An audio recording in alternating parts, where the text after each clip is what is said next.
Arbovale, West Virginia is a small town of about 200 people in Pocahontas County. But unlike other towns around it, people here live without cell phones, Wi-Fi, and Bluetooth. But they do it in the name of science. We are listening for aliens, signs of extraterrestrial intelligence. Meet Mike Holstein. He's the business manager for the Green Bank Observatory, home to the largest steerable radio telescope in the world. It weighs almost 17 million pounds. And 20% of the time, all 17 million pounds of it is actively searching for aliens. So far, they haven't quite phoned home, but they have made discoveries that have put our understanding of life in question by studying molecules floating through the universe. If life as we know it on this planet is because of the existence of all of this organic molecular matter, then, and we know that that molecular matter is everywhere we're looking, then the possibility exists that it can contribute to life elsewhere.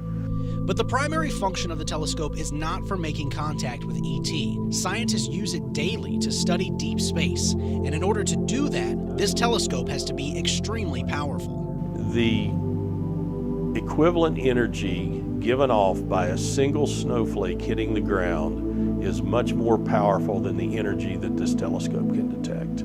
In fact, Holstein says it would be deafening, but something much more faint and much farther away they're listening to is this. This is a sound of a pulsar star. That's a star that no longer shines, but instead spins very quickly and sends out energy from its poles.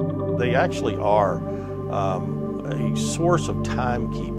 The Green Bank telescope is known for discovering a type of pulsar called a millisecond pulsar. Scientists studied that, took the data, and applied it to Einstein's theory of relativity. And we're able to prove that actually he was right, at least within 5% of what we could detect.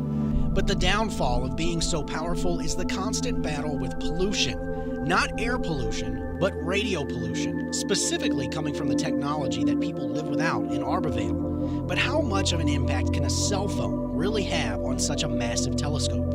If we took your single cell phone, on standby, and placed it on Mars, it would be the brightest radio object in the sky to us. Holstein compares it to holding a spotlight behind a small candle and still trying to see what you're looking at. And so it completely overwhelms the astronomical signal. So the next time you're passing by the giant telescope on the side of Highway 92, remember that your phone isn't working for a reason. It's encouraged that you stop streaming music and using the Wi-Fi in your car, and just take a few minutes to look at the sky and dream of what's out there, whispering to us, waiting for us to hear. In Green Bank, West Virginia, Clay Ostarly, WFXR News.